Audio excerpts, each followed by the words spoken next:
आजमगढ़ की लालगंज सुरक्षित सीट से बसपा ने बनारस हिंदू विश्वविद्यालय की प्रोफेसर डॉक्टर इंदु चौधरी को अपना प्रत्याशी घोषित किया है। लालगंज सीट बहुजन समाज पार्टी के लिए मजबूत सीट के तौर पर जानी जाती रही है। आपको बता दें कि 2019 में समाजवादी पार्टी और बसपा ने संयुक्त रूप से लोकसभा का चुनाव लड़ा और इस चुनाव में बसपा की संगीता आजाद ने वोट प्राप्त कर बीजेपी की नीलम सोनकर को हराया। लेकिन कुछ दिनों बाद लालगंज से सांसद संगीता आजाद का बसपा से मोह भंग हुआ और उन्होंने भारतीय जनता पार्टी की सदस्यता ले ली। इसके बाद कयास लगाया जा रहा था कि बसपा लालगंज सीट से पूर्व सांसद डॉक्टर बलिराम को प्रत्याशी बना सकती है, लेकिन इन सभी अटकलों को दरकिनार करते हुए बसपा ने लालगंज सीट डॉक्टर इंदु चौधरी को नाम पर मुहर लगा दी है।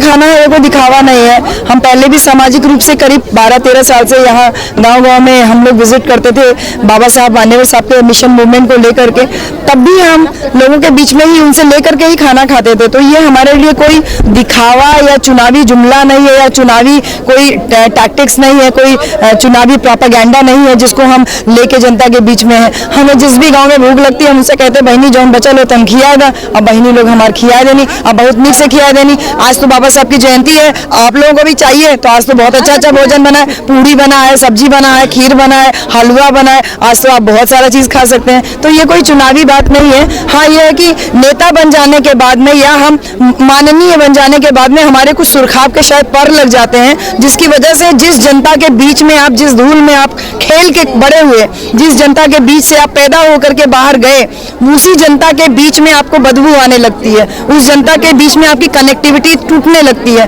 वो कनेक्टिविटी कभी नहीं टूटेगी अगर आप अपने उसी गांव के बीच में, लोगों के बीच में रहिए। लेकिन आपको तो पर लग जाते हैं तो आप दिल्ली वाले हो जाते हैं, लंदन वाले हो जाते हैं, मुंबई वाले हो जाते हैं। तो जब आपकी कनेक्टिविटी नहीं रहेगी तो आपको ये सब प्रोपेगेंडा ही लगेगा। हमारे लिए ये रोजमर्रा का काम है, कोई दिखावा नहीं, कोई नई बात नहीं है। कितना चुनौतीवान नहीं? कोई चुनौती नहीं है, हमारे लिए कोई चुनौती नहीं। देखिए, जो जमीन से चल के रहता है उसको कभी गिरने का भय नहीं रहता है, जो जमीन पे चलता रहता है। गिरने का भय उसको रहता है जो हवाई जहाज में चलता है या हमेशा उड़ने की कोशिश करता है। हमें ये पता है कि हमारी ताकत मेरी जनता है और इसी जनता के विश्वास पे बहन जी ने हमारे ऊपर इतना भरोसा किया है। तो मुझे कभी भी इस बात का भय ही नहीं रहता है कि मैं चुनाव हारूंगी। मुझे हमेशा इस बात का भरोसा रहता है कि जिस वोट की ताकत बाबा साहब हमको दे के गए हैं, उस वोट को खरीदने वाले भी इस बार लालगंज लोकसभा क्या पूरे देश में परेशान होंगे कि ये किस तरीके की नई राजनीति चल रही है।